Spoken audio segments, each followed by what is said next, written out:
send emojis flying across the screen. So if everyone could give that a shot, see what it takes, and we hope that you will use that throughout the events. I see a lot coming through here, so that's awesome. Okay, so we're actually going to test that out real quick. We're going to see what you guys can do. Send the emoji that best represents how you feel about pineapple on pizza. Let's see what you guys have got here. Pineapple on pizza, how are we doing? All right. Oh, beautiful, I love it. I personally am a fan. All right, let's see here. The next one.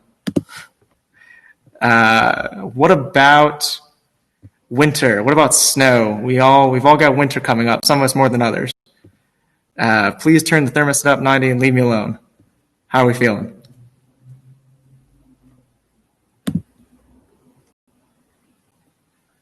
Wonderful. All right. Looks like you guys have the hang of that. Last one. What about The Mandalorian Season 2? Anybody watching The Mandalorian? I see some hearts. All right. Beautiful. Okay. So now that everyone has the hang of that, we're going to check out the chat. So if you look on the right-hand side, you'll be able to use the public chat or the private chat for individuals. Tell us, what are you currently playing? This is a game about esports and diversity in gaming. What are you playing? Throw it up in the chat there. And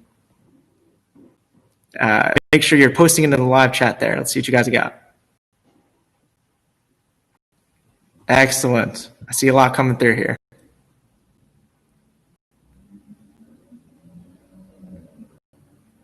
Okay. Waiting for Call of Duty release tonight. Shawnee State, I think, is holding a Warzone tournament this weekend. So check that out if you're a student here. All right, and then finally, who do you follow on Twitch? Who's your favorite streamer? This is our last test here. Throw it up in the chat. See what you got.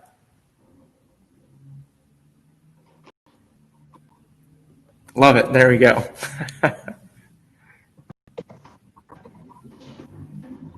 Okay, I see a couple coming through. A couple for Illy Sweetheart. There we go. So building off of that, I'm going to do some quick introductions. I will say I am the least important person here right now. It is all about the panelists. So I am going to do a couple quick, I'm doing console versus PC. Throw it up there. I'd be curious to see, and then we'll move on to the panel. Not surprising, not surprising.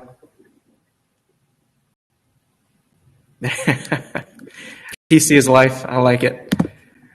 All right. So, like I said, this is one of our entrepreneurial journey speaker series, entrepreneurship and diversity in esports. And our guest moderator tonight, like I said, I am the least important person here. I'll be dropping off for the panel. Leslie Fitzsimmons, thank you for joining us, the guest moderator tonight. Leslie is the Executive Director of Sales and Marketing at Beasley Esports. The rest of our panelists, Matthew Benson is the CEO of eFuse and founder, I believe. Actually, yeah, I'm pretty sure. Matt, you can probably confirm that. Alex Arrigo, founder of Nani Talent. Illy Sweetheart, Caitlin, better known as Illy Sweetheart. Twitch partner, League of Legends pro player, Team Siren. Callie Scales, head of content at Checkpoint XP. Monica Miller, content marketing manager at Uni Esports Group. Victoria Horsley, president of United Collegiate Esports Association. And that is our panel tonight. We have a spectacular panel. I am so excited to hear what you all have to say, and I'm glad that you could all join us for this virtual live event. So with that, Derek, if you could take me off screen, I will stop sharing, and we'll get started here.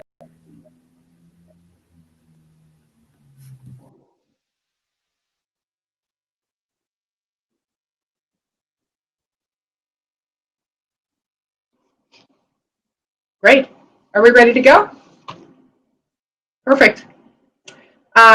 It's great to see all of you. I'm as excited to hear everyone answer questions as I think everyone who's attending tonight's panel is. So I thought it'd be fun to start with kind of a little icebreaker.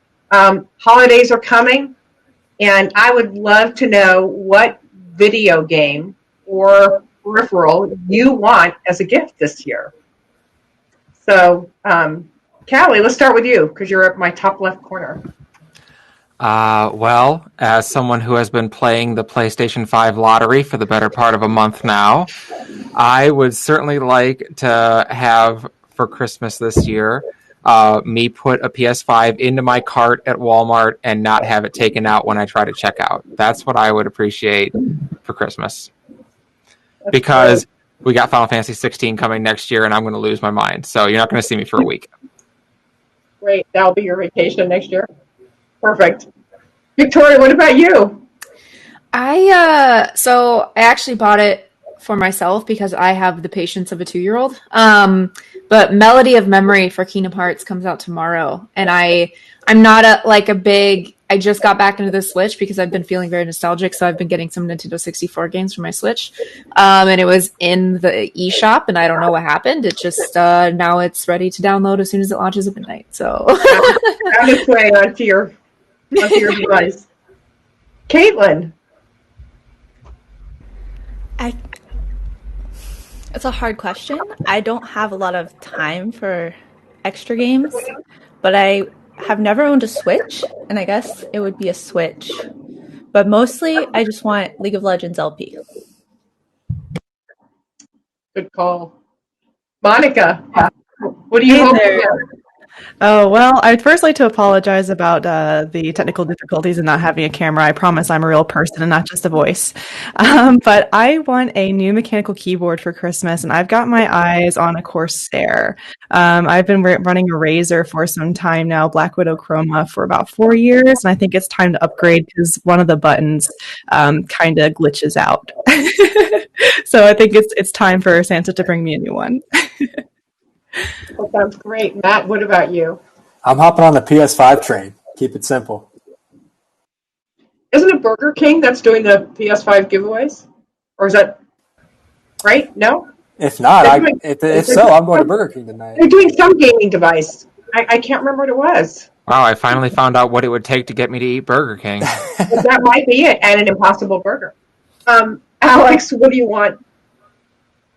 I love playing couch co-ops with my fiance. So Overcooked just came out with a new version, so I'm super stoked about snagging that. That's terrific. So if you all really like any of the speakers and you want to endear yourselves to them, now you know what they want from the holidays. So this is a really interesting space. It's diverse in so many ways, and one of those ways is just how people found their way into the space. So Matt, you started eFuse. How did you get into esports? Yeah, it's a great question. I kind of started when I was young playing, right? So I think that's probably the story for most of us here. Grew up playing video games, but it wasn't really until I got into college that I really got into it. And I actually had an opportunity as a student to take an entire semester and just delve into esports and gaming. So we ended up doing research, which also included countless hours of playing as well. But got to do research to essentially develop a 180-page report on the industry. What were the opportunities? What were the weaknesses? Who were the big players? And it was from that I really saw the opportunity to create eFuse, but it also kind of reinvigorated my passion for gaming. It was primarily playing casually growing up. So fast forward a few years, I graduate school at Ohio University and go making my way up here to Columbus, Ohio. Start working at a venture capital firm, but can't get this idea out of my mind, and I'm still playing on the weekends. And eventually, in August of 2018, I jumped ship with my co-founder, Austin May, and we found eFuse. And in short, for those that don't know, eFuse is a LinkedIn for esports and gaming. So our focus is on helping to connect gamers with one another, but also connect them to opportunities like scholarships, jobs, internship, team openings, kind of you name it. We launched that on January 2nd of this year, and it's been a lot of fun ever since. But you can actually thank school for a lot of my passion and wanting to jump into the industry. That's a vote for collegiate right there. Yeah. There you go. So what advice, now you're kind of where you are, and do you have for anybody out here who wants to get into esports? Like what should they be thinking? I mean, not everybody's going to be a gamer or a competitive gamer. Yeah, I think that there's, I'm sure we'll talk about it, but there's tons of opportunities in the space, right? I think finding people that you aspire to be is really important. For example, I'm fortunate that OU had a lot of great alumni that are still in the gaming space and in many ways helped form it. With Adam Apicella at Esports Engine, one of the best event production companies, you've got Chris Puckett, one of the greatest shotcasters of all time. Individuals like that. I was kind of shocked when I reached out via cold email that they actually got back to me. And it was relationships like that I think really helped me grow as an individual and an entrepreneur, but beyond that, really helped us understand the gaming community in a much deeper light. So my recommendation would be to, no matter what you're interested in the space, reach out to the people you aspire to be, build those relationships, and just keep pushing forward. Caitlin, you were or are professional player, and now you're the Twitch streamer. What advice do you have? And then I have a streaming Twitch question for you. Can you clarify advice on what? Like for people, wanting to get in, either, on the, well, let's talk about streaming. You moved from a professional player into streaming. What made you do that? And how would you help other people? What would you say to somebody else who's like, I want to do that. I want to be a Twitch streamer. Well, originally I got picked up for Siren because I was one of the original streamers.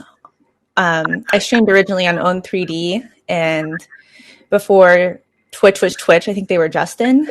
And because of that and the networking I did, because I played a lot, I went on the solo mid forums and I networked a lot of other players who were very interested in, the competitive side and just growing esports, which is why I originally got picked up for Siren.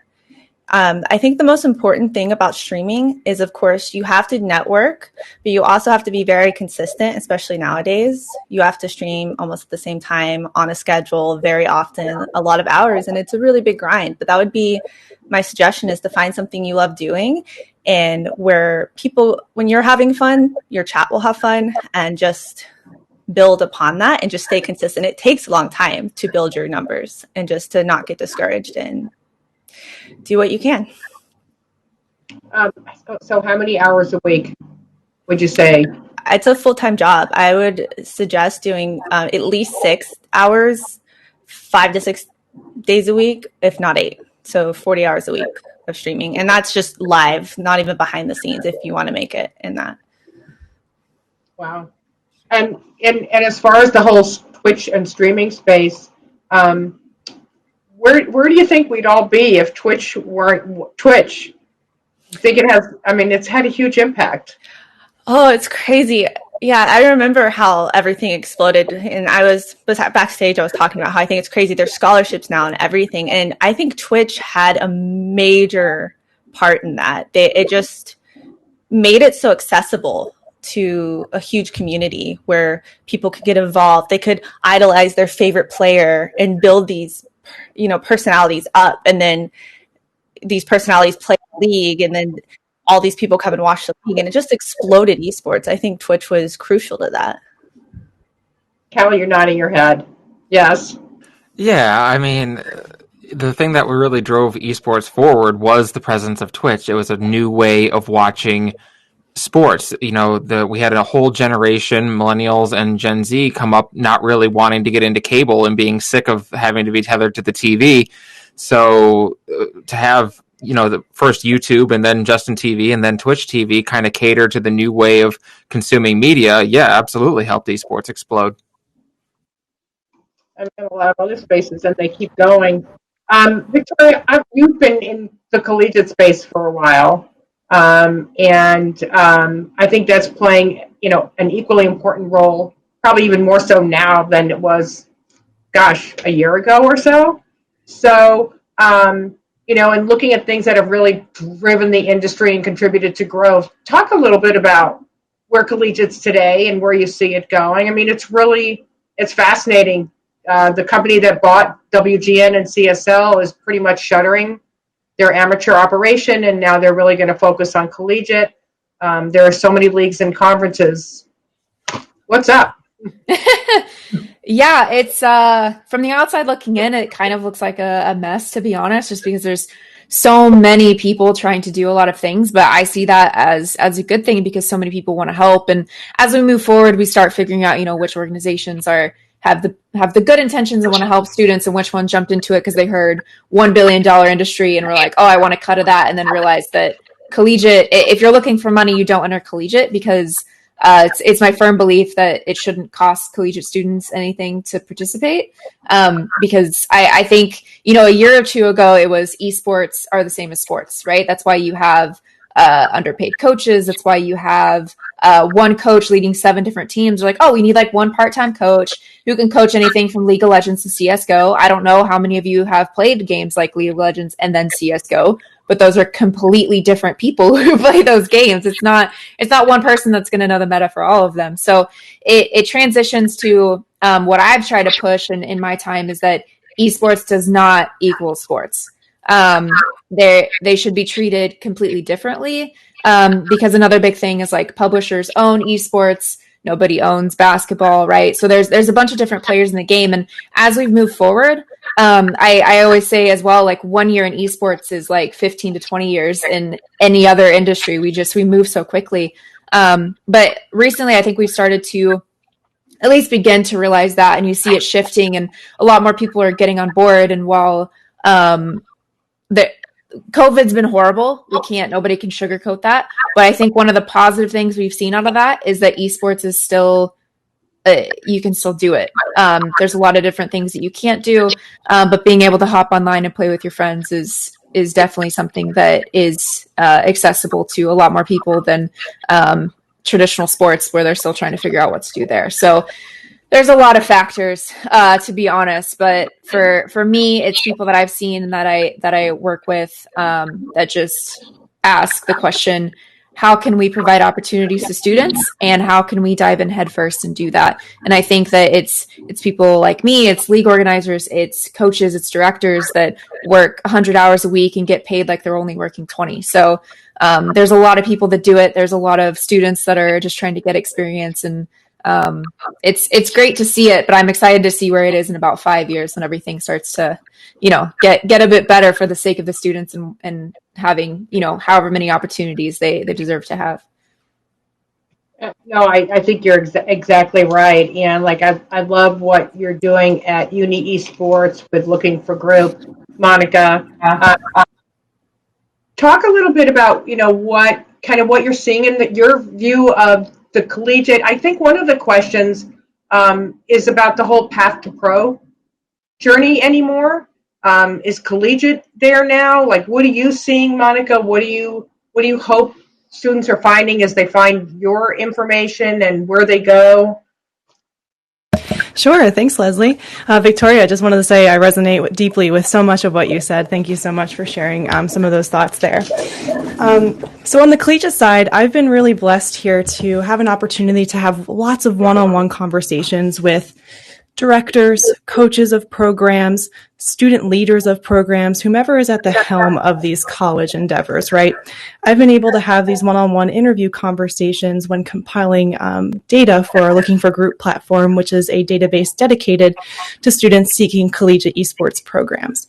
The path to pro topic is something that comes up often in these interviews, specifically when it comes to what can these students do, or how can they position themselves in the industry to find a position or find a way to work full-time within the industry after graduating. And more often than not, we're seeing more students gravitate towards the quote-unquote behind the scenes, streaming, broadcasting, marketing, content management, those sorts of things. And a very small percentage of them are actually going pro, very similar to traditional athletics in the collegiate scene there. So very few students are going pro, but definitely a big conversation there for sure. Go ahead. Is somebody going to say something? Oh, no, sorry. I think that was just some lag. Some reverb. I agree, and in looking at it, I feel like there's a lot of good things happening in the collegiate space. Aside from some of the challenges, Victoria, I hear you loud and clear, and I think that there's this misconception that when you say esports, it's just all this one thing. But I can imagine going to an NCAA football coach and saying, "Well, you can handle basketball, can't you?" I just don't, there seems to be that clear delineation. I don't know that we're there yet. I still think, people look at us and go, it's so nascent. We just don't know. We're figuring it out. But don't we see the same thing on the media side of things, really? How many times have you been told, like, okay, we need someone on to cover esports? And it's like, right, we need 11 people on to cover esports. One person cannot come on and cover esports as a space. You're insane. You're exactly right. You're exactly right. I mean, and just different perspectives. I mean, it's, that all of you seen the SNL bit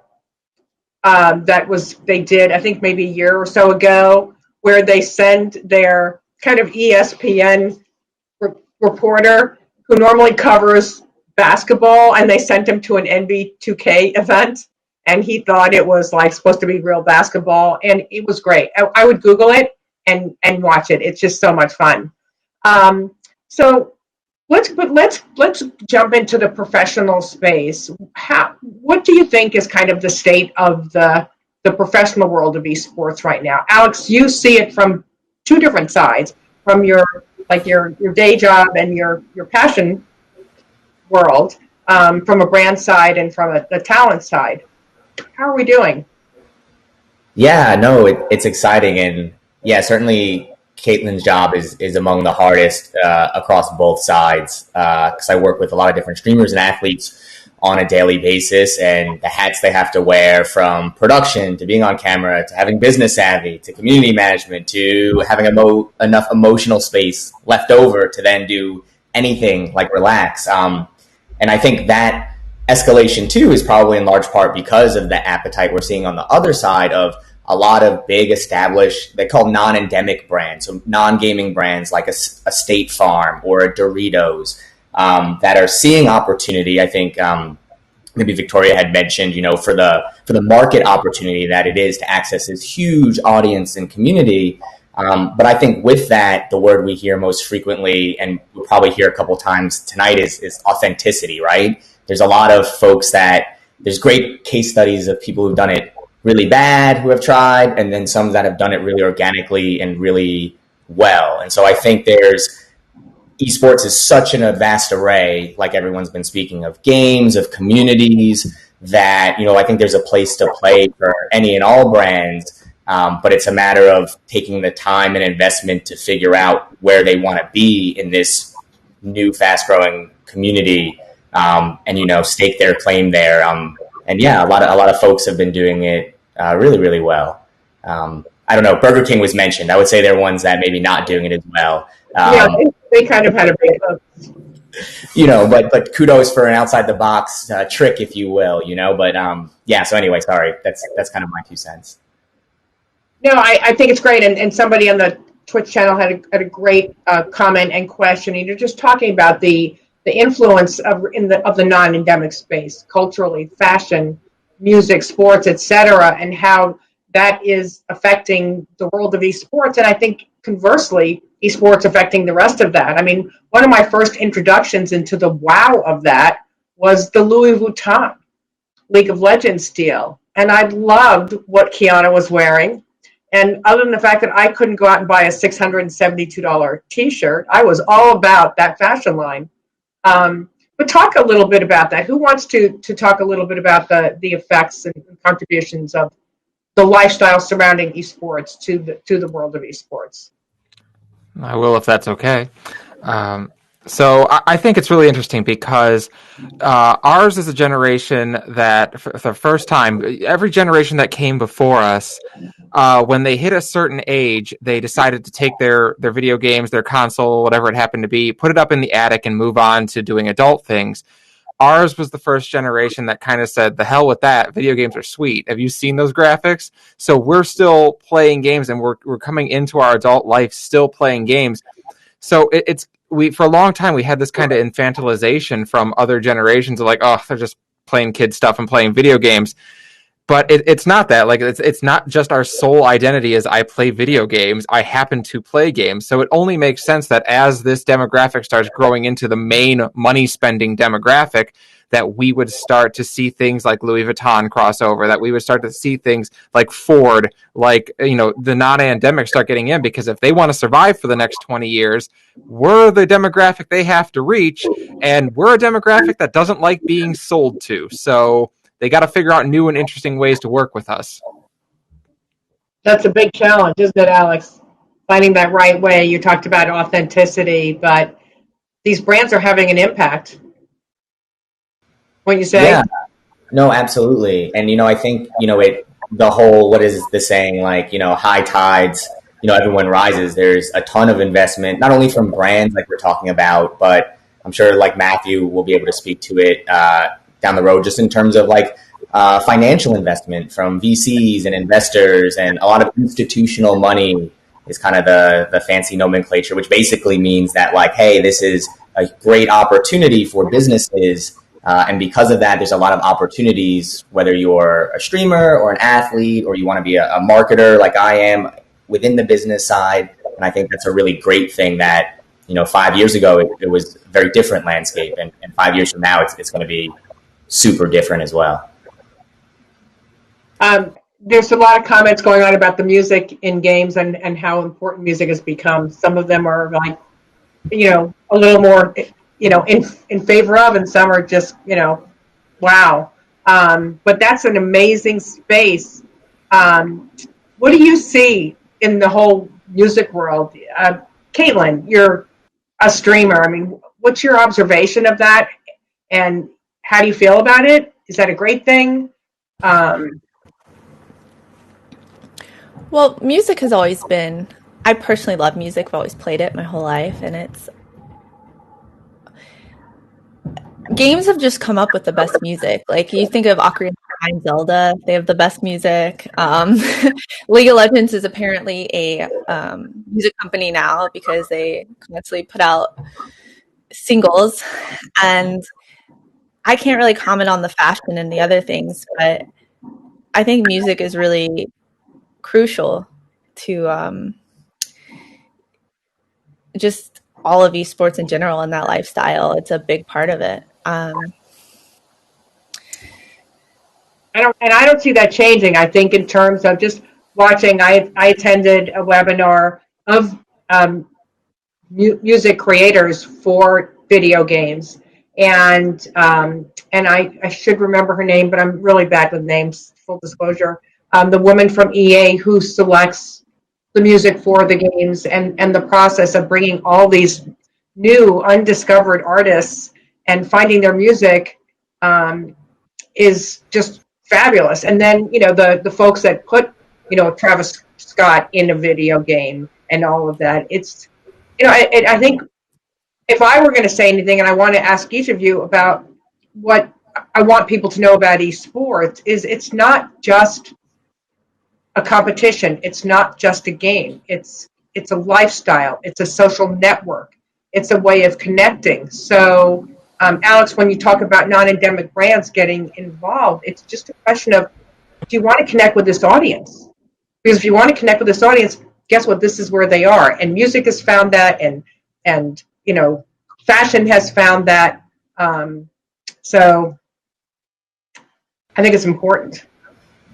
Yeah, and not to interject or digress, but I think music in particular is a super interesting industry, and maybe even Caitlin, or I'm sure Caitlin's friends have experienced the whole DMCA scene now over Twitch, and creators are nuking their content repositories because now that the music industry is catching up, right? And so I think, that's one of the other sort of symptoms or outcomes where you're seeing a lot of the music labels now not go after, but look for the traditional business things like, hey, you don't have a license to play that song in the stream, or for your, Twitch alert. And so I think, there's going to be a maturation or evolution of all these other different industries that maybe historically were a lot bigger than gaming or esports, but precisely because of gaming and esports and Twitch, like, the influence is so large that they're changing other industries just by its existence. Which is cool. Unless, sorry for a lot of the creators out there, because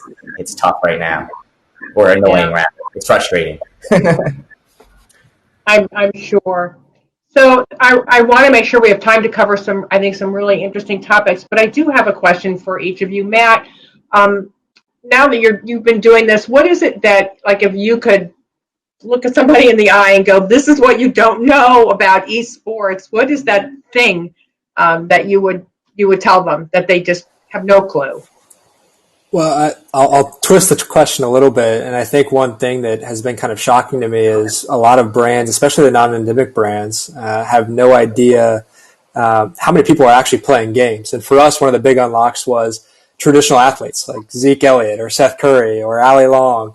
These people, when they're not playing their sport, are also going home and playing video games. So when they opened up their spotlight a little bit and said, hey, with COVID, they weren't playing sports, so they were like, oh, I'll stream instead. That opened a lot of eyeballs and really a lot of exposure to the industry that wasn't there before. So I think that's part of the narrative is that even though you're hearing that gaming is big, it's probably 10x what you've even heard, simply because there's so many people playing games, and the exposure that will come and the maturity that will come with that over time is going to present a lot of really great opportunities for brands that are already in and that are being authentic, but beyond that, brands that take the leap of faith and start now. Monica, what is the greatest misconception you think that people have about esports who are outside of the space? I think the thing that I run into the most is people think esports is one thing, and it's multifaceted. You know, they think esports is this one game that people are playing collectively, people who are very far from outside the space. And I think it's one of the problems we have when it comes to communicating what the space really is. It's multiple communities underneath this umbrella of gaming, right? So in terms of communicating those sorts of things, when I'm working with collegiate industry professionals specifically, I try to break it down and saying, like, yeah, esports is, I know traditional athletics is a very hard space and kind of a controversial space to compare. But one of the ways I try to break it down to those who may not understand is, you know, think about sports. You play sports, you play esports, but you don't just play sport. You don't just do sport. You play basketball. You play baseball. You play football or esports. You don't just play esport.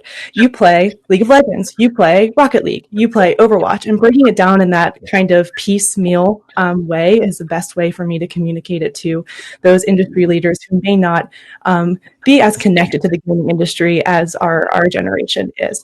So I think that's the biggest thing for me is the scope of it all and trying to break it down into digestible pieces for people to really understand what this incredible community is capable of. Victoria, you mentioned something like that earlier. Do you think that's the biggest misconception? Oh, I could talk about this for hours. It's for me, yeah, I kind of touched on it. It's the mindset that esports in general can be compared to like the NFL. So it's like one line that we are used to in traditional sports is an entire industry. And it's snowballed and created a ripple effect of a lot of issues. We see that, and like I brought up with coaching, we see that with DMCA because they don't get it very obviously. I'm probably one of the millions of people who are infuriated by all of that madness going on. And just it has this major effect that we have to help people understand that there's at the collegiate level, there's not going to be an NCAA. It's not, here's the NCAA, they take care of collegiate, and then now you're going to go on to the NFL. What I try to do to try to help people see it is because there's this publisher. And so if you want to continue the correlation or the analogy with traditional sports, it's like if the NFL ran it at professional, amateur, collegiate, high school, and youth. That's what it's kind of like, I guess, if I had to explain it.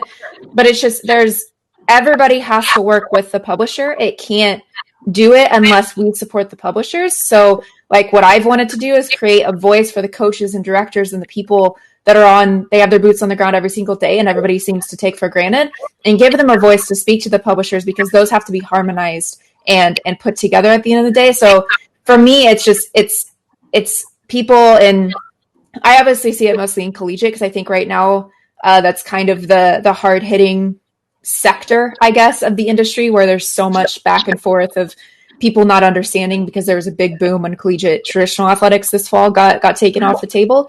But it's a lot of people in that space kind of preaching, so to speak, that aspect of like there's no money, nobody's gonna sponsor your program. Basically like an NCAA, you got to do X, Y, and Z. When in reality, there are a bunch of people who want to come in and help you sponsor your program. It's just third parties aren't going to get money out of it. We have to work together. That's kind of more the mindset. So there's, like I said, I could speak on that for hours, but it's more that I just want people to realize that esports should not be about how much money can I make. It should be how many people can I help. Because there's even the mindset of there's a League of Legends player in the past couple of years, like he would get signed for $1 million contract, and people are like, that's ridiculous to play a video game. Meanwhile, Patrick Mahomes gets a $500 million contract. People are like, oh, it's not enough money. You know what I mean? Like, what's the disconnect here? I understand that they're two different things, but it's just getting in that mindset that these are still people doing what they love.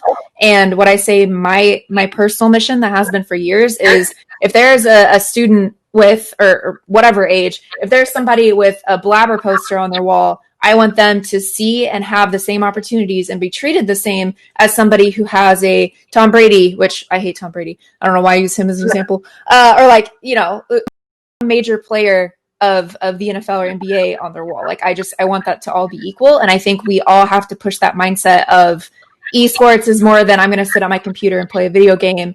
There's teams of hundreds of people getting this together that need respect. They need support. And I think esports is going to take over the world. So that's my opinion. Callie, you're nodding your head. What do you think that biggest misconception? I mean, there's obviously so much to unpack with what Victoria said. Do you concur? Do you think there's another part to that? Yeah, I mean, I think one of the bigger misconceptions that people have about the esports space is that they think it's like it's going to reach some kind of critical mass and suddenly there's going to be mass adoption among like the older demographics too. Like I think there's a degree to which like young people are into esports, you know, all the way from 12 all the way up to probably 40. I think you have a pretty good range of people who are getting into esports. And of course, that higher end is increasing with every passing year because people aren't getting out of esports.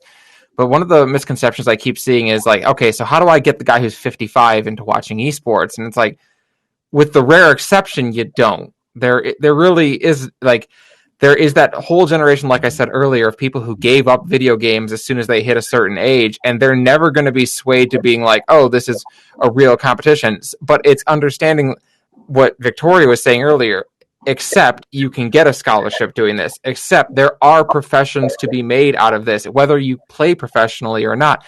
There are behind the scenes work. There's what you could argue is what I do is work. I wouldn't, but some would. There is ways to make a profession out of this that don't involve actually playing the game constantly. So I think the biggest misconception for me is just that like there isn't a whole lot of value in esports unless you're 20, and that's ridiculous to me. Caitlin, what do you think? I definitely agree with Callie on pretty much everything. A big misconception is just like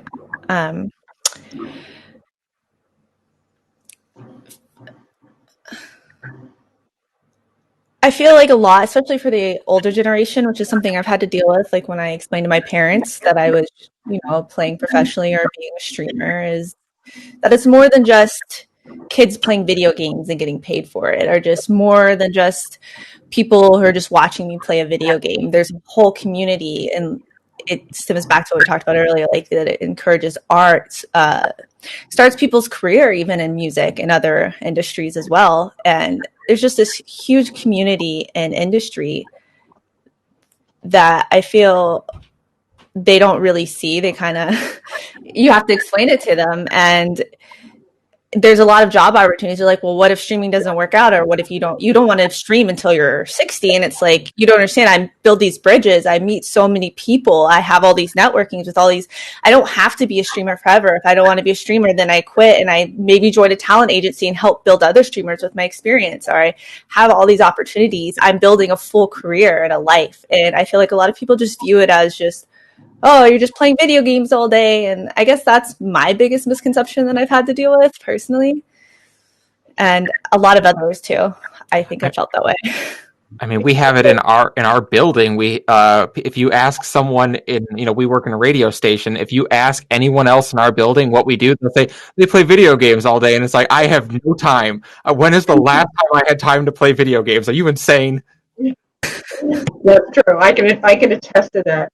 But yeah, that I don't know. It's going to take a while, but it's just so funny because you would think that with marketing being as forward thinking as it should be, and business, that people would kind of have moved past that perception and seen it differently, and yet here we are talking about it. One of the other things that I think is really interesting in this space, and I'd love to have a conversation around this, is the whole idea of diversity and inclusion in gaming, because we use the word community a lot in esports. You've noticed that? We say gaming community all the time. And yet there are some good parts and bad parts to that community. So question for you, and really anybody can start, is like, how do you feel about the state of diversity in gaming and our community? I'll chime in. I think there's definitely two sides of it. Esports gives us a lot of unique opportunities. For example, I don't look like a linebacker, so I'm never going to be a linebacker, right? Like you got to give up on that dream. I don't look like it, so I'm not going to be it. But the thing about gaming is it's so much more accessible to people of any gender, sexual orientation, disability, literally anyone who wants to play. It's very, very inclusive. But at the same time, there's this factor of anonymity, which, as I'm sure we've all experienced to some level, I can't get in. I've been playing a lot of Valorant lately. I can't get into a Valorant game without being called the words that I will not repeat online, just because maybe I said, hey, they're on a site, and then they lose their mind. So I have to have like a call in Discord. There's a lot of that aspect. And to me, that's a community issue. That's not a game fan base issue. I know a lot of people try to say like, oh, that's just the Valorant community or the League of Legends community is toxic. You have to realize that there's a reason that these people are doing that. And so it's more holding accountability for the community. For me, I am very, very stern with Twitch moderation. If you say anything negative, you're just banned. I don't care. You can't go into a concert and start cussing at the performers without getting escorted out, right? Like why should we not treat that the same? So I think that when it comes to diversity and inclusion, it's a whole new world of opportunity with a lot of barriers that we didn't really see coming in a lot of ways. So I think as we start with accountability, I think that starts to help a lot in the scholastic space, because every level of scholastic, you're held accountable by a coach and that institution. You can't do a lot of things with an institution name in your gamer tag or whatever. So there's a lot of systematic issues with that, but I think it's getting better. I previously worked in the NFL, and that is one of the least diverse places I've ever seen in my life. All of my orders were coming from a 50-plus-year-old white male, and that was it. And it was the same mindset everywhere. Everybody thought the same, and if you had a differing opinion, they were just like, no, you're dumb, and just brushed it off. So esports gives us the opportunity to say, I'm whatever I am, and I'm going to be here. And that sucks if you disagree, but this is new, and we're making the foundation of this, and my ideas are important, and what I do is important, and get over it. You know what I mean? Like, we have that stomping ground of we can do this. This isn't a century-old thing where everybody's set in their ways. So we can come in, we can change it. And we have to keep that in mind now, and we have to start doing that now so that we avoid the same diversity and inclusion issues that we see in so many other industries and just business in general. Yeah, Victoria, I'd love to piggyback off of that if you don't mind. I love everything you said there, and especially when you're talking about you say one word in a Discord chat, and all of a sudden you're a target. Maybe not a target for negative or positive or any kind of behavior, but you're a target because you are a female voice. This is really fresh in my mind. I most recently wrote a piece about. I'm a freelance writer, and I love to write about my experiences here, the raw experiences I have in the esports and gaming field over here. And most recently, I wrote about being a female in the sphere, and I got one of two reactions every time I would go on voice chat. It was either, "Oh my God, a girl, can I buy you something? Do you have any pics? This, that, and the third." Or number two, it would be, "Ugh, a girl, of course we're going to lose this match." And those two night and day reactions, really problematic in their own ways. But after being met with that year after year after year after year, I kind of felt uncomfortable turning my microphone on for really special competitions where I am needed to communicate to my team. And it's these mental effects and these different things that people say that they don't really realize how it affects the person on the other side of the screen because it's out of sight, out of mind. And I think, Victoria, you and I and Caitlin, everybody in this field, talking about this stuff out loud and writing about this stuff and letting people hear what the actual truth is, and coming back to that word, Matt or Alex, I forget which one of you said it, but authenticity, and being authentically you and just telling the truth of what's going on behind the scenes here. And it can be a really lovely paradise, but we're going to have to chip away at that over the next probably 10 to 15 years to really find a space where I think female content creators and people of color content creators feel 100% comfortable on their platforms. Yeah, I have a lot to say about this, actually.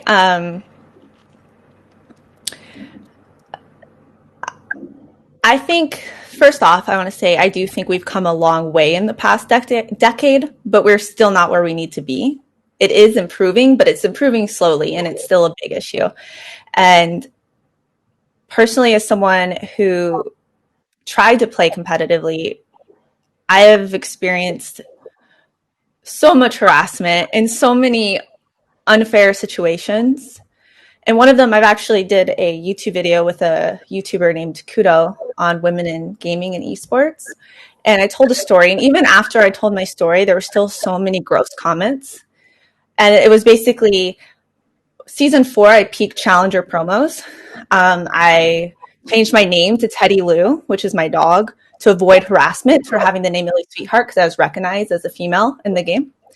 And I was pretty much Masters didn't exist. And I remember being Diamond 1, 20 LP about before I climbed up. And the way you went pro back then was joining amateur teams and playing with the community. It wasn't ran by the organizations, it's run by the community at the time. You climbed up the rank 5 ladder, got noticed, or you got insanely high challenger. You didn't, you relied on the community a lot to improve and to get coached and everything. And I got added by this person I had in a few games because once you got in that elo, you play with the same people over and over again. And they were like, "We really want a jungler for our amateur team. Do you want to try out?" And I was like, "Oh no, but what are they going to think when if they hear my voice in Discord?" And he links me a stream to where he's talking to his teammates. And I get a call. I go, "But by the way, I'm a girl. I didn't think it should matter because he's approaching me based on my gameplay." And I get a call. And he finds out I'm a girl, and he's like, "Well, I got to ask my team if they're okay with a girl being on the team." And he tells his support player, and his support player's like, "No, there's no way this girl can be on the team. She's a girl. We can't have girls on the team." And I was denied the tryout. They approached me for the tryout and be on the pure basis. And like, it gets me emotional, sorry guys, that I was a female. I was denied the same opportunities that if I had just been born differently, I would have gotten based on my work and my skill. And I'm not saying I'm an amazing player now. I'm washed up, but like then I was trying so hard. And I was constantly met with harassment, and it wasn't coming from the top. Like the pro players at the top, they're encouraging, right? It's all not all of it. There are, I guess, some people, there are issues within the businesses, but in general, it comes from the community. And yeah, I think it's something we really need to work on. And I do think it's becoming better. But the damages that created, because I wasn't the only girl who experienced that, they have lasting effects, right? And I think it's something that's going to take a while to heal. And I think, like Victoria said, and like Monica said, we need to be vocal. We need to share our experiences so that we can make it a better place overall for everyone. Guess if I can follow on that, I'll come at it from a different angle. So I came out trans, I guess, what was it now? 9 months ago, something like that, 10 months ago, fully out of the closet, started transitioning. But I've been semi out probably now for about 6 years. And one of the great and terrible things about the internet is the anonymity of it. While it does give people this platform to say awful things with no accountability or no fear of repercussion, it also presents you the opportunity to explore who you are, again, with no accountability or no repercussions. I started playing Final Fantasy XIV mainly as an excuse to play a female character and start experiencing being a woman well before I was ready to do so in the real world. So when I came out this year, my name, Callie, I didn't name my Final Fantasy XIV character after me. I named myself after my character, which is a very weird thing to say out loud. But, it can kind of provide both things. But to Victoria and Illy's and Monica's point, just this last month, I opened up my Twitter DMs so that I could get a commission done that I was trying to get done. And the bile that is immediately flooded into my Twitter inbox is enough to make you want to just leave the platform. It's absolutely horrific. And it's something that I don't know what the answer is in such a massive space. I think the only answer is things like this, where we have people like this in this room talking and bringing these issues out into the open, because ignorance is the ally of evil. And if we can be better about talking about these things and making sure that these issues are understood and they need to be overcome, that's the step forward, I think. No, that's awesome. No, thank you so much. And thanks for all of you for speaking up. It wasn't until maybe 3 years ago when I started gaming with female friends and didn't put it together why they were muting themselves when we were in public lobbies, but then turning it back on when we were speaking. And frankly, I have a privileged disposition of being a white, straight male. And with that, a lot of these experiences for myself only manifested through the friendships and the communities I made and then being actively involved. And it really wasn't until, my career with Nani, and we founded it, started off helping a few friends who were local to the Dallas area here develop their careers, their brands. But ultimately, it was in large part helping them with some of these really toxic harassment issues, down to people physically finding out where they live and coming to the worst nightmare things you would think of in the public setting actually becoming a reality. And so for myself, it was that kind of juxtaposition of seeing what was happening with our friends that we were starting to organically help before Nani was a thing, but also maybe speaking for the first time outside of diversity and inclusion from a community standpoint, from the brand side, sitting inside the rooms, putting it together in there that hey, there's not this, evil old man at the top of the totem pole or this cabal of rich white folks. But for whatever reason, you get exposed to the fact that hey, there's a huge underrepresented swath of gamers that aren't making it to the table and getting these sort of brand opportunities or just opportunities in general. And so it's definitely, I think, like you said, a systematic issue. And so I think, it only comes down to each of us as individuals to do what we can. And so, if you hear that stuff on mic when you're playing Valorant, don't let it slide or be quiet, stomp it out. Or not that anyone speaking today or listening would ever be one of those people to send an email with pictures or content to a creator because you see their business email on there. But I manage a lot of our talent's email, so it comes to someone like me anyway. And it's, that's the sort of things that with that anonymity that happens are it's gross. I don't have to get into it. But I think in summary, I don't have much at all experience managing male streamers or athletes, but I know from the depths of my heart, like they don't have to deal with the same sort of challenges or those issues like everyone here is speaking about today from their own experience. I think that, we have to remember too that we are really a microcosm of a much larger community. And, we live in a world where, the ubiquity of social media has made all of this good and bad stuff possible. But I love, again, our community because we can affect change. And I love what you guys shared. And I'm going to make a shameless plug for our new platform we're launching in January called /all. I just want to tell you it's a community platform. I hope you will all contribute. We're focusing on diversity, inclusion, and equality, and we want to affect positive change in the gaming community. So we want content creators, we want brands, we want these stories. We're doing it because we think that the community needs that. People need a place to share their voice.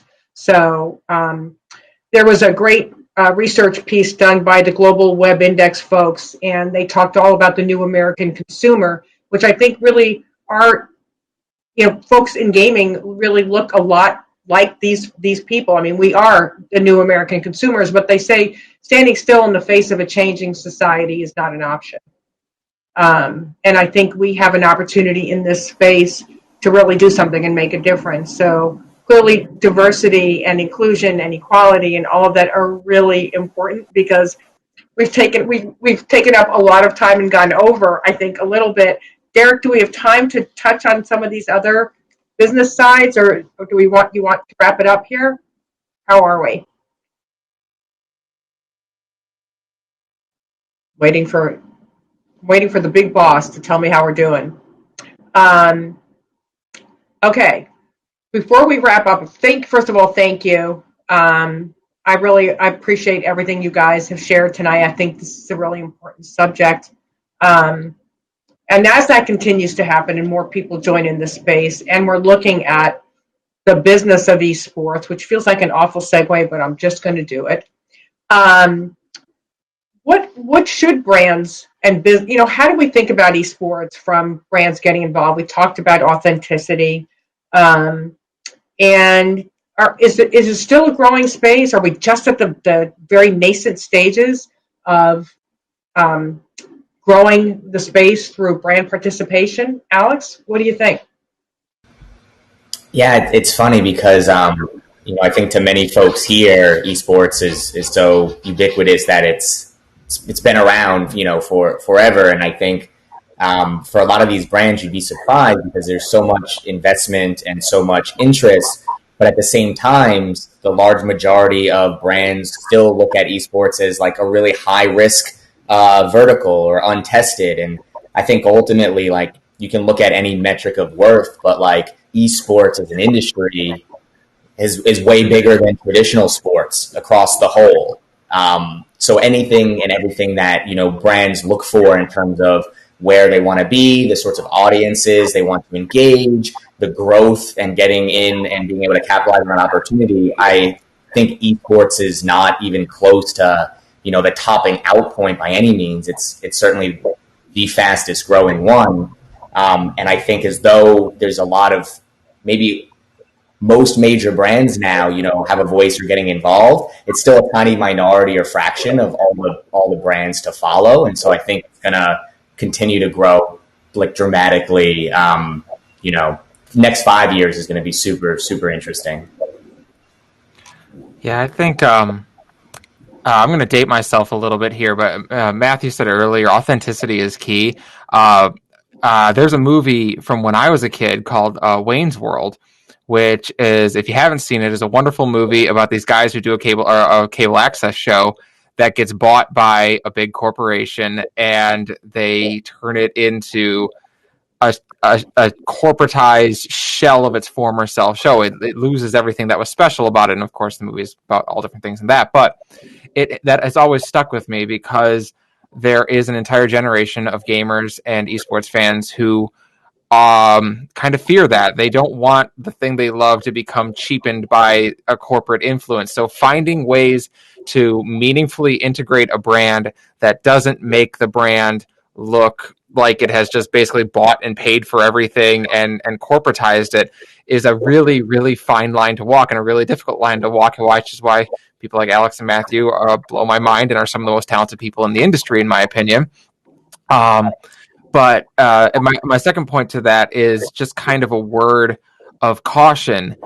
This esports has been in the Wild West now for the last 10 years, and collegiate esports is now the Wild West for certain.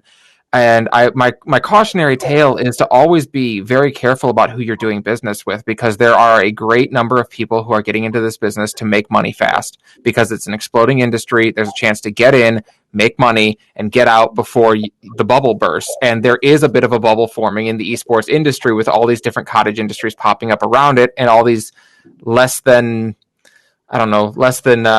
good people getting in to try to make money real quick. So just be very careful with who you work with. Make sure you're working with people who have a good vision, and at the end of the day, as Victoria so eloquently put it, want to make the space better. That's great. I think that's a great way to wrap it, unless somebody else wants to add anything to that. But this is a great conversation. I'd love to have you all over for dinner and keep talking, because there's so much to say, but there are a lot of questions in the Q&A that I've seen coming up. So thank you. I know they're coming up with those. I'm going to turn this back over to David, but from where I sit, thank you all so much. Okay, and we're back. Thank you all for that great, and Leslie, for your moderation. I mean, it has been incredible to sit and listen to you guys talk and hear what you have to say. A lot of powerful stuff, and I'm really curious to see what's here in the questions. So as Derek put in the chat earlier, we're going to start with some of the questions at the top here. And if you've got any last minute votes for the questions you want to ask, better go in and take a look at that now. I'm going to start with the first question here, the top voted question for all of you. And Leslie, of course, you'll have an opportunity to answer since I'll be asking the questions, I guess. So the first question here is, how does one get their foot in the door for streaming? Obviously, there's a lot of potential views out there, and you can start with friends and family. What is the next step from 5 to 10 viewers, from family and friends to several hundred? Caitlin, it sounds like you've got something to say there. There's actually a whole formula for that. I've actually worked along someone else who did a talent agency and helped grow some bigger streamers. So there's a whole formula to it. Of course, having your friends and family is a big help, because just getting past that 2 viewers to that 5 to that 10, each step helps, right? But one of the biggest things you can do is spend 20 to 40 minutes going into other people's Twitch chats that are similar size to you and networking with them. And then they'll start hosting you, you start hosting them. And therefore you're getting this exposure, because it's really hard to get exposure at first, right? Like, you're just hosting and hoping that you ended up on someone's recommended page. And that goes back to the consistency that I talked about earlier, because being consistent helps you get on recommended to other people. And also, people know when you're going to stream, so it's going to help your views, because your views really, really matter at the beginning. And then when you just spend that time networking and spending time with other streamers, like, of course they really appreciate it because it helps them grow, and then they're going to return the favor. And even if not, you're just making really strong connections. And it's also really important to be consistent on social medias. Do some kind of content, whatever your content may be. It's really important to consistently post outside and just make your visibility as high as you can. But yeah, and I will be around. If anyone ever wants to DM me for more in-depth guide, feel free. I love to help out people who want to succeed in streaming, so definitely feel free to do that. And yeah. I love the idea of a formula there, you know what I mean? Where it's obviously not that simple, but yeah, here's the concrete things you can do. Great. All right. Does anyone else want to kind of pick up that question where Caitlin left off and add on to that? Yeah, I mean, I think Caitlin is much well versed than myself because I work within a specific niche and size, and a lot of the creators I work with have already kind of achieved a lot of the hardest milestones, if you will. But I definitely think piggybacking off of the collaboration with other creators in the network, like totally the way to go. Like, in fact, in our agency, as part of our actual partnership agreement, our contracts with our creators, we first and foremost say, hey, this is, a collaborative effort. And so we're never going to ask you to spend your time in areas that are disadvantaged to you in your career. But, I hope you're game to do cross streams and giveaway promotions. And when we bring in publisher partners, they're all streaming together. And there's, I think, proactively, especially if you're growing, trying to seek out those opportunities is tough or probably scary too.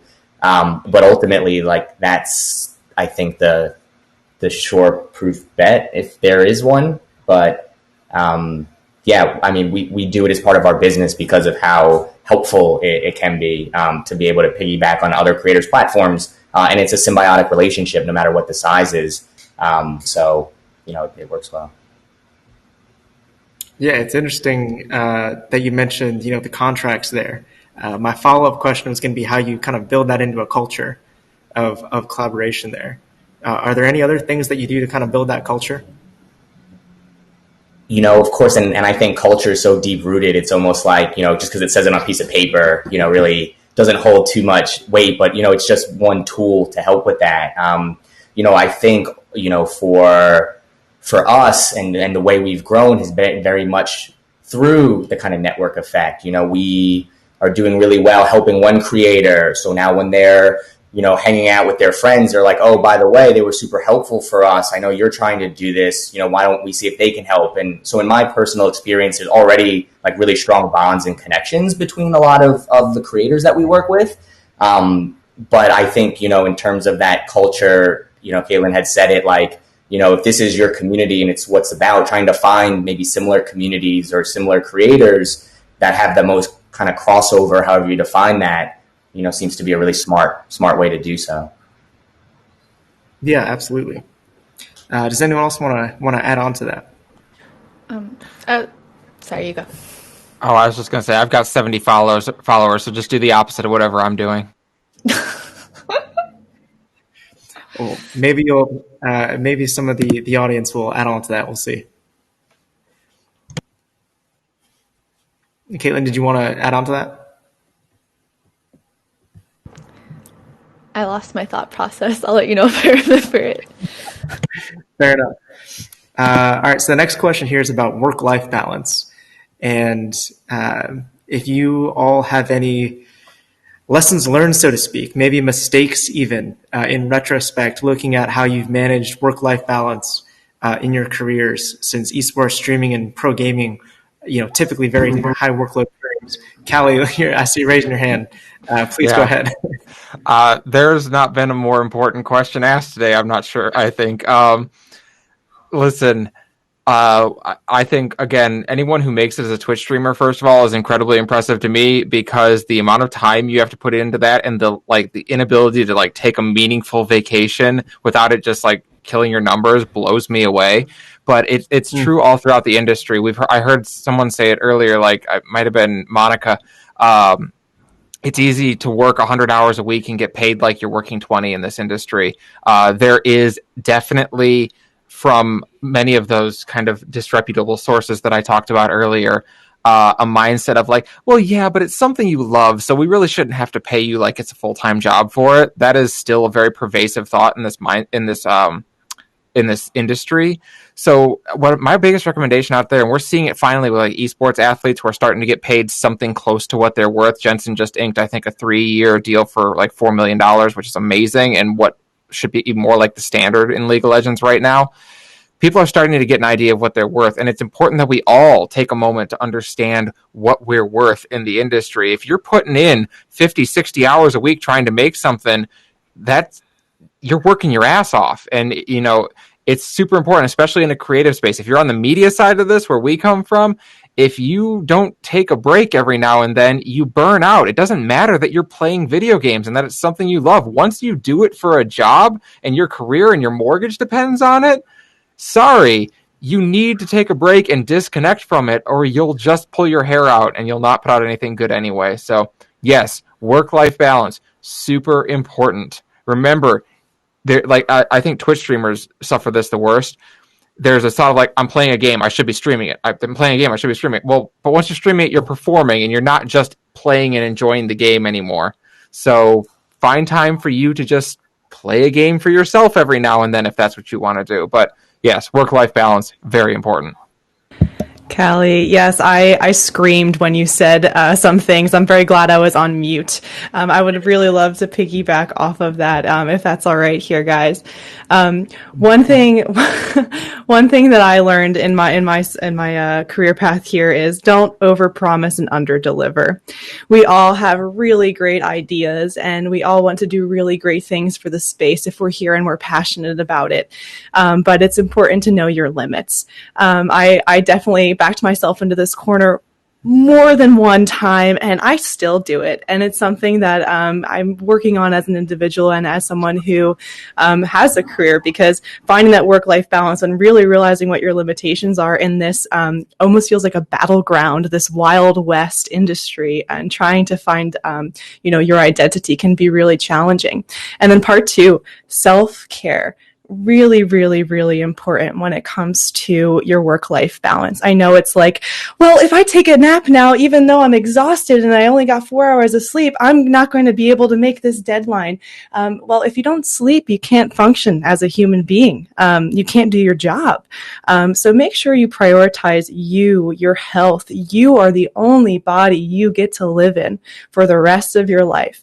Take care of that. I'm going to say Philly slang, John. Take care of that, John. Because I'm from Philly, because it's all you get for the rest of your life. And, if you're working that thing into the ground and you're not giving it any love, you're not giving it any care at all, you unfortunately won't be able to do your job, the thing that you love. So make sure that you understand where your limits are, not only in what you can promise in your deliverables in whatever job you do, but know what your limits are when it comes to your body. Listen to your mind, listen to your body, and make sure that you find the time you need for you. Self-love. That's what I'm here for. I'm making peace signs, but my video doesn't work. Thank you. I want to chime in for just a second because I am guilty of mismanaging it. I think a lot of us, especially once work from home happened, it's a big disconnect. And I've always been someone like, I'm about to finish my master's degree and I apparently hate myself because I'm getting my doctorate after and I'm just never going to not know what school is. But I've always been good at like online. I prefer online. So I'm one of the lucky, very, very few that this whole online environment has actually been okay. But what that's done is there's a blur between everything. And with my job at UCEA, I'm everything from the head of business development, right? Like I'm the one planning the vision. I'm the one getting game licenses. I'm doing all of that. And I'm the one making graphics and posting on Twitter. And I'm the head, like I'm the TO for all of our tournaments and everything. So it's a lot. And I am very, very guilty of working 80-hour weeks, like last week. But it's that balance. And I think another aspect of this that everybody is kind of scared to talk about, but I'm not, because I've also started jumping in of like, if somebody isn't adamantly talking about this, then nothing's going to change. I think a lot of companies have taken COVID as an example to decrease your pay and up your hours. Well, we can't afford to pay you right now, but can you take on 3 people that we just furloughed? Can you take on all of their jobs? By the way, we're decreasing your pay in half. I understand that there are a lot of survival things. I'm not going to pretend like I'm naive enough to pretend like every company has enough money to make it through COVID, because unfortunately they don't. But at the same time, you need to make sure that your employer is respecting you. And it's very, very good to have that mindset, because in esports, since it is new, and I think we've all touched on a little bit, there are a lot of bad players in this space that will take you, they will work you 80 to 100 hours a week, and then they will say like, okay, so you're okay with a $36,000 a year salary, right? And it's just no. And there's a lot of that. And like I said, it almost feels taboo to speak about, because for some reason people think salary is taboo to speak about, but I'm here to tell you it's not. We like if nobody talks about it, nothing's going to change, and we have to help people like that. But it's just know your worth. And if you're sitting there and because like for me, it's just an example of what I do. Like this is stuff that has to happen, right? This is because I'm passionate about it. So to an extent, it's because I want it to be taken care of. I could just sit back, work 40-hour weeks, but then it wouldn't be near to the quality that I expect it to be. So you need to make sure that if you're working a job, you're putting those hours and you're doing good work, that you can say, you know what, I know what I'm worth. And if you can't find a job in esports that respects that for you, like respects you for that, I can guarantee that you will find somebody else who will. So that's just my little like COVID tidbit is it's really, really bad right now, but just make sure that you find that work-life balance, but not only that you're getting valued for what you do when you do work it, if that makes sense. Because that in the end, it helps you with your work-life balance because it helps you realize your own personal value as well, because there's nothing worse than being overworked and an employer who's just like, oh, I'm going to tag on more because I don't actually appreciate what you're doing. Yeah, I mean, that's fantastic, excellent right there. That is an excellent point. May I Somebody want say to add something on to real that? quick? Yeah. Please. Yes. I am the queen of burnout, especially when it comes to streaming. That a lot of what has just been said really resonated with me. I will try to balance my life and work, and you tell yourself I have to maintain X amount of hours to maintain numbers or to grow, right? But you're not balancing it every day, and you will eventually reach a point where you just burn out and you don't want to play or stream like at all. It's just painful to do so almost. So I think balancing that is really important, and you need to be realistic with yourself. And I have the biggest issue with this, so I'm kind of being a hypocrite here. Is more do as I say, not as I do, right? That's why, not over promising and doing what you can and being realistic and setting these hours are really important. And it takes so much self-drive to do that because you're working from home, right? You only answer to yourself as a Twitch streamer. Like, I mean, if I have a brand or like something, you have like other things, but mainly it's just yourself. So it's like you're more likely, you don't have a boss to be like, I'm going to come into work late today. You just crash. And we were also talking about like one of the biggest mistakes, and for me personally and as a streamer, is deciding on content. So at least for me personally, I don't know how it would translate to other games, but I'm sure it can, is I'm grinding on stream ranked because I want to be a certain elo, right? You're going for a certain rank. And at the end of the day, you either need to have really good gameplay or you need to have really good content. And I've always struggled with just sticking to one and, maybe just streaming Smurf games and doing like unranked to diamond or something like that. Instead, I'm like sitting here trying to grind. But realistically, I can't read chat and play high elo games. It's just not possible, or not high elo, but medium elo, low, whatever. I can't play at the top of my skill level and put on a show and talk to chat. And that's something that I've always struggled with also with burnout, is just being able to do all of it, because I want to do all of it, but you can't. You have to be realistic with yourself, and you have to sorry, my dog is Teddy, stop. Realistically, you have to be realistic with yourself, and I guess that would be my biggest advice to people. If I could piggyback on that too, not just being realistic with yourself, but don't compromise yourself away. I think we come from a generation of people pleasers who don't like to say no and don't like to be a burden in any way. So it's constant little things that get asked of you that you always say yes to without realizing that those add up. To use an analogy, think about how many services you're subscribed to because they're only $4.99 a month or $9.99 a month, and then you've got like 30 of them, and you're like, oh, I'm spending half my paycheck on subscription services. That's not good.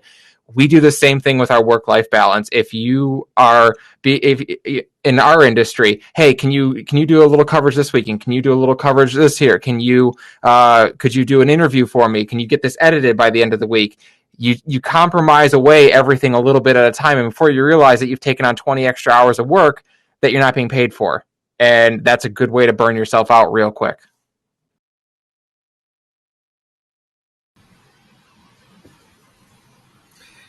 Does anyone else want to follow up on that real quick? So we have had a volunteer to come up onto stage to ask a question. Derek, if you could bring that volunteer on up, and we'll see if this works, because it is our first time doing it. So hopefully this works out seamlessly.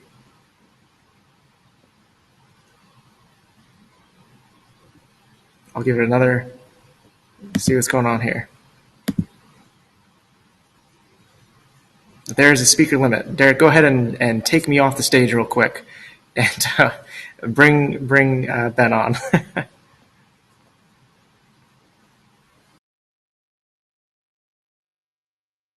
What's everyone's favorite Steven Universe song?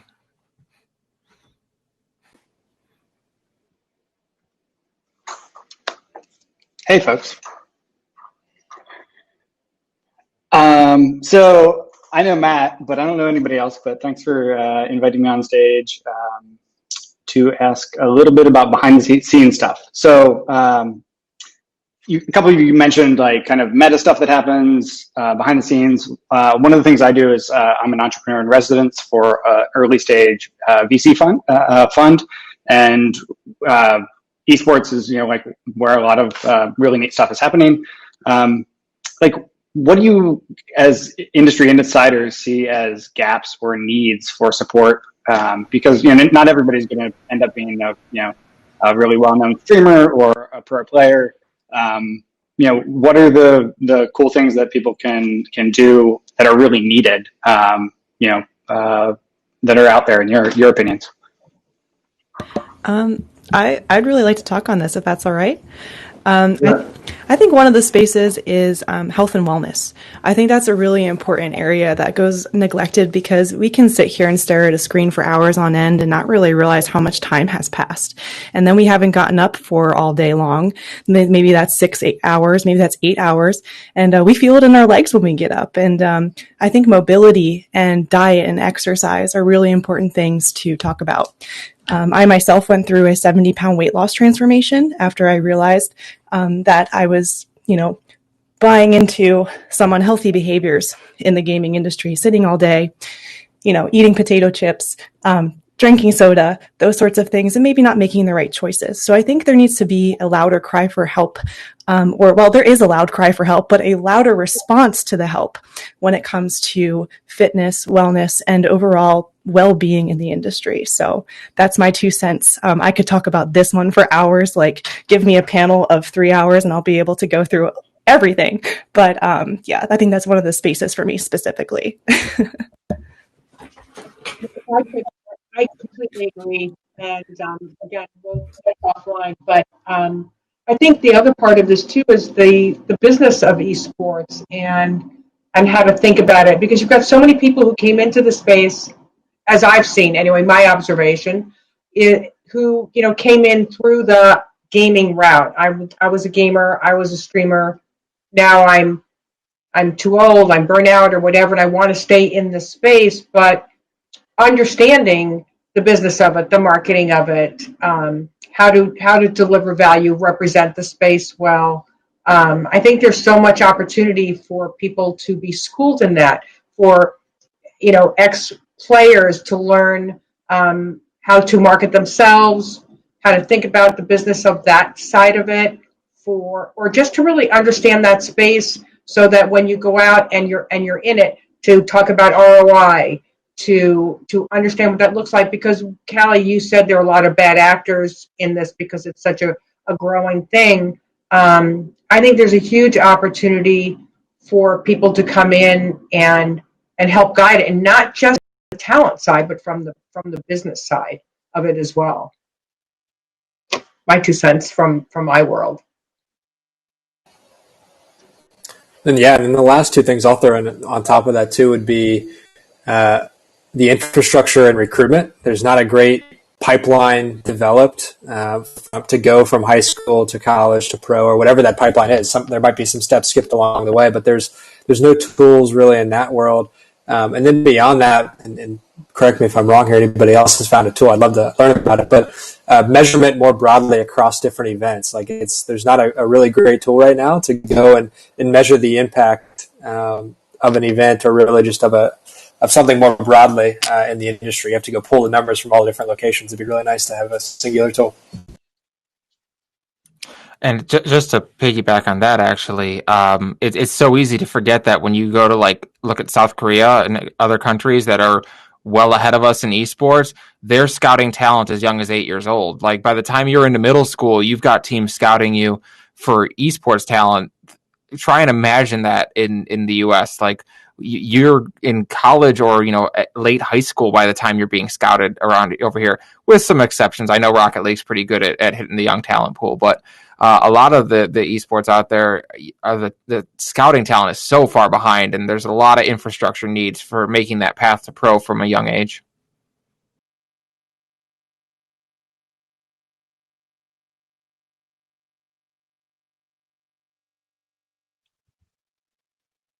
Okay. My question turn, I guess.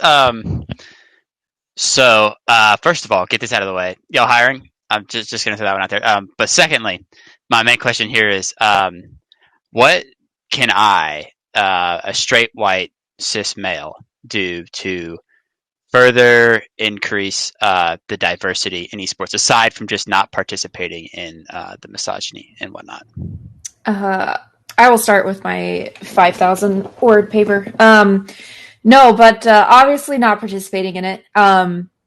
Another thing is keeping your friends accountable. If you have someone that you're close to, they tend to listen a bit more to their friends than the internet, because for some reason it's fun to be known as someone who harasses other people online because we call it clout. But that's it shouldn't be. And another thing is, as a woman, when I'm playing Valorant, it's kind of understanding the ripple effect. So if I can't get on voice comms because I don't have a full lobby, I can't properly communicate to my team. If I can't properly communicate to my team, we cannot play effectively. Therefore, my elo is not as high as I can actually play, because we're having to drop games because somebody's harassing me, calling me names, and somebody's throwing because I'm a girl. There's so many different issues. So what that causes is lower elo players who get looked at and they say like, oh, you're not immortal. You can't try out. But in reality, they're probably an immortal skill player stuck in platinum or even gold with some of this stuff because of the environment. So that's why we also see hardly any females. And thank goodness for Valorant and teams like C9 getting all female teams. I have a lot of respect for that. But that's why you see that gap. It's because we can't get to that level because of all these other issues. So one of my biggest things is, or one of my biggest irritants is whenever I hear people like, oh, just mute them. Okay, but what issue is that actually solving? Because that's not solving anything for me. That's one less teammate I hear call outs from, right? Because when they're on the mic, they're still going to give call outs to their fun male friends in voice comms. They're just not going to talk to me, but it's still information that I get. So I don't mute them. And that's to me, that's always been a cop-out answer, but I understand where it's coming from. But at the same time, if I don't get a voice, we need you to be that voice. If we're going to get our rights of being a human being with vocal cords stripped from us, then we need other men who are in the scene because, they're male and everybody respects them and whatever. We need that voice to be taken care of for us by someone who's going to open the door so that we can come in with our immortal skills in Valorant and be like, hey, what's up? I'm here. Thanks for opening the door for me. Now we can all play on the same playing field. So for me, and what I try to do with everything, it's trying to understand the root of that issue and the ripple effects that's caused so that we can help progress the scene and actually stop telling women to mute people for the love of Pete.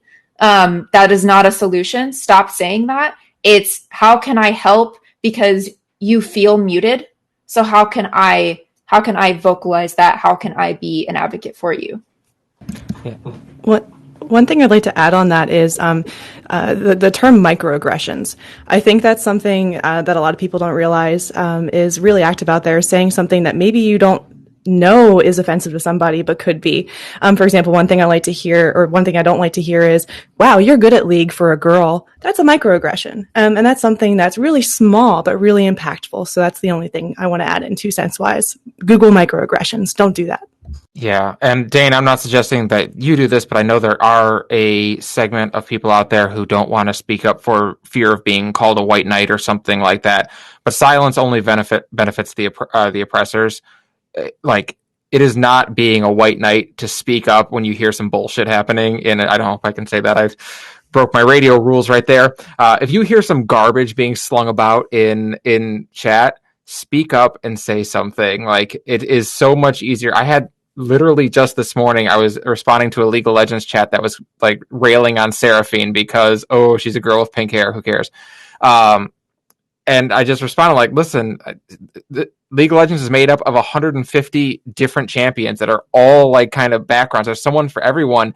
And you'd have thought that I like peed in their cereal or something. They were so mad, but it got someone else to speak up and say, actually, those are some decent points that just got made. And then there's more of a dialogue. And suddenly, like, when the whole chat is like, hey, quit being an asshole about this. There you go. Yeah, and sitting in similar shoes, right? I think the word like allyship gets a lot of different definitions, but I mean, I can only pair it and hopefully walking the walk a little bit. Just listen.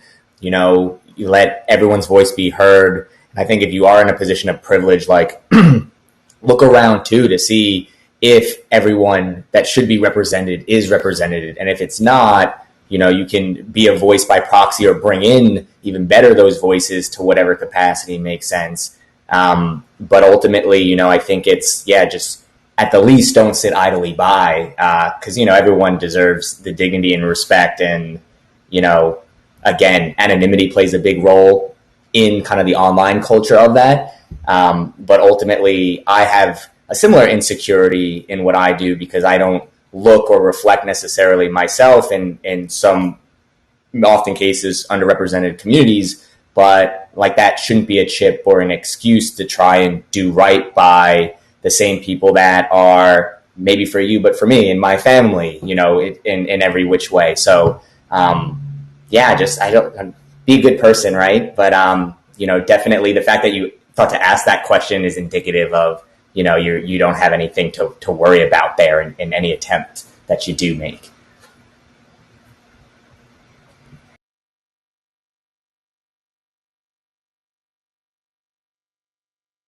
Go ahead, Jordan. I think you can ask your question. Hey, everybody. Are you able to hear me? Is my mic working? Okay, I just want to make sure before I started. Okay, I'm going to give you a little bit of background so you know the context of my question. I'm actually a student at Shawnee State right now in the education grad program. But I've been hosting esports LAN events for about 5 years. I have people from pretty much all over the country that have come here to play in one tournament or another. Most of them are in Call of Duty. But recently I made the decision to transform the LAN Center into an actual esports organization and a brand. And my goal is to give these people who have been faithful to my events a platform, kind of help them build their own brand. And I know we haven't really discussed much about actual esports brands, but what do you all think is their role in the esports scene, and what experiences do you have with them? I can go. So I think brands have a lot of power that they don't understand that they have yet. I think there are some of the people that are pulling in. We've talked about partnerships. They're the ones that are kind of pulling in those partnerships and weeding out which ones are good and which ones are bad, right? They have the power of who they sign. For example, I threw out, and I'm wearing a C9 shirt, I threw out C9 in Valorant. They have an all-female team now to try to help the space. There's a lot of different ways that orgs and brands like that really, really bring that they're just tapping into. And I think they have a lot of the power in the space. They work directly with publishers. A lot of games are becoming franchised. So these brands and these organizations are getting recognized by the publishers. They're being supported by the publishers. And therefore they have a very unique foundation in esports, because whenever you're supported by the publisher, you have a really, really big backing. And you have a really big platform to stand on and really share your piece, whether it's, hey, I believe in, I'm going to say it because I'm wearing a HyperX headset, I believe the HyperX is good to go, right? So yeah, so that's just like a small example, but that can happen with everything. That can be, FlyQuest is a beautiful example of marketing. A few years ago, that's nope, hardly anything was made a few years ago. But before the past couple of seasons in League of Legends, I had no idea what FlyQuest was. Never heard of them. No idea.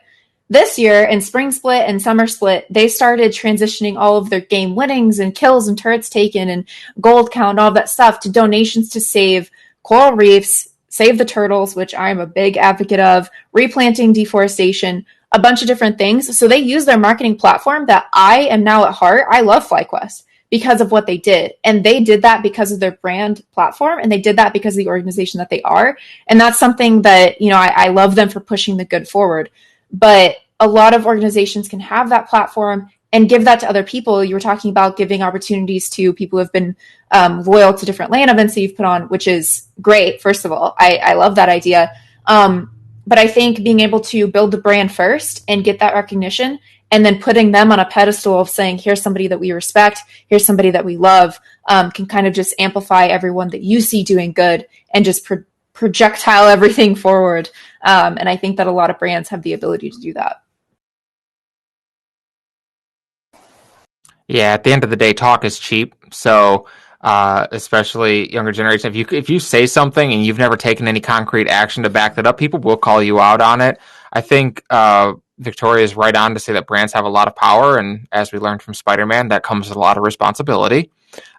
If you have this big platform and you aren't using it to better the industry or better those around you or better those less fortunate, a lot of people are going to call you out for it, because I feel like we have a generation of people who grew up understanding that friendship is magic, and if you don't live that lifestyle, people will call you out for it. And I think also going towards their point of responsibility, right? Like with so many brands taking their first steps in the last year, really, then the next couple of years, there is an increased responsibility not to have too much fluff or to burn them in many ways. Because if we burn a brand that's coming in for the first time, I can guarantee you they're not coming back, or they're not coming back for a long time. So that's one thing we take a lot of pride in, is making sure that everything we put forward is done at the elite level, but it's also the truth and the reality. So I think organizations more broadly have to take on that responsibility, because it's for the entire community. Yeah, and just finally, because I think, Matthew, you hit on the more kind of the brand focus side. Ooh, sorry. Yes. Can you hear me? Okay, yeah. Cool. I think like the biggest responsibility and the biggest strength, but the biggest fear for brands in our world is the fact that the rules of engagement have changed, and that why we don't like to be advertised to is because we know like it's pageantry, right? The brand has absolute control over everything we're consuming. But now here the turntables have turned, right? And so they have to give that control away, not just to play, basically. And so that's why I think a lot of brands are hesitant. I think Matthew makes a good point that some have maybe been impacted negatively. And so if you are looking to work with brands, it's a consideration you need to take into account. Like, hey, family friendly is always going to be better, but if that's not authentic to you or that's not your thing for your community, like it doesn't mean you need to go and change who you are, what you're doing to appease a brand partner or engagement metrics. Because, Monica and everyone else is saying that leads to that long-term burnout when you're not true to yourself, and you're pretending, it just has a toll. So I think the brand is an important consideration. And even though I work a lot on the brand side, I would say it shouldn't be the driving one, even though it may be the heart of like what makes it a business if you're getting money from brands. But yeah, brands are going to be scared for a while, and that's okay. Excellent points. Does somebody want to follow up on that? And Alex, I will say, it sounds like you probably watched The Office or have watched The Office at some point. Yeah. Okay. Tremendously. Fantastic. Okay. Well, I'll tell you what, if there's no more, if nobody wants to take a second to follow up on that, then I think let's go into, any closing statements here from the panelists, and then we'll go back out to the lounge. And for people that want to stick around, we're going to have people at the tables to kind of chat and make connections there. which is, again, a real feature of AirMeet. I also want to give a shout out to the Shawnee State University broadcasting course, which is streaming this live on Twitch. And they have a weekly stream from that. So giving them a shout out here. Absolutely. And so, yeah, any closing statements, anything that really piqued your interest from the panel, from being here today that you want to follow up on, reinforce, anything like that? I just want to say, and we can. I was just going to say, I appreciate everyone being vulnerable and talking about some of the tough conversations. Another quote to end the night: "Vulnerability is a breeding ground for growth." So I think it's a really important thing that we're up here having these conversations. So I appreciate you all sharing.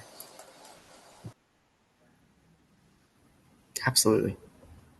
I just want to say thank you for having me, and I've learned so much from all of you. All of you seem really amazing. I really resonated with a lot of what you guys said and sharing your stories. So it was a real privilege and pleasure to be here, and a great opportunity for me to learn. And yeah, thank you guys. Yeah, I'll say the same. It was really a pleasure to be here. Thank you so much for having me. And just to say, especially in the era of COVID, where we all feel more isolated than ever, it's very nice to know that a lot of people are experiencing the same things that I am, and that when I say stuff, people don't just look at me dumbly. So, thank you. Yes. Thank you for providing a space for so many like-minded people to come together and share their thoughts. It's really special. This was great. Yeah, I agree. As someone who I live by myself in Michigan, I don't have family within about 12 hours, and my boyfriend lives about 3 miles from me, but it's across the Canadian border, so I haven't been able to see him in too long. But my cats, I swear they speak English now. I don't know, like that's the connection we have at this point. But my closing remark is just be a good freaking person. If you are just a good person and you push that forward, hold people around you accountable, do good research and ask community advice on people that you want to work with. If you're going to work with an organization, I speak with this very, very strongly in the collegiate space. If you're going to work with an organization, get the community feel, because the community is going to say a lot more than their homepage on a website. Do your research, promote the good people, and just be a good person. It's not that hard. That's the moral of my story. I do have to go right after this, so I won't be able to go to the tables. I am currently TOing 2 different rounds of playoffs on my other monitor, but I'm going to put my email in the chat, so please email me or whatever. My Discord was there a bit ago, so yeah.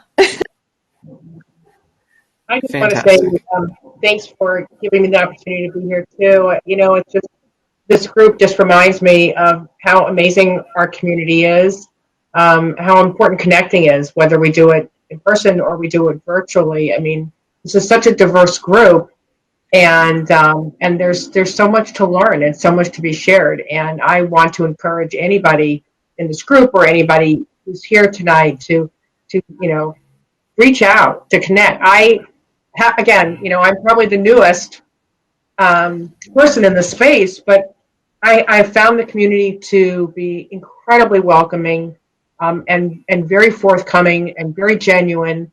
And yes, I mean, I'm not talking about the trolls and all those bad folks, but I think there is, more than not, a large group of people in this space who want to help raise that tide. So thank you. I hope I get to contribute in the future.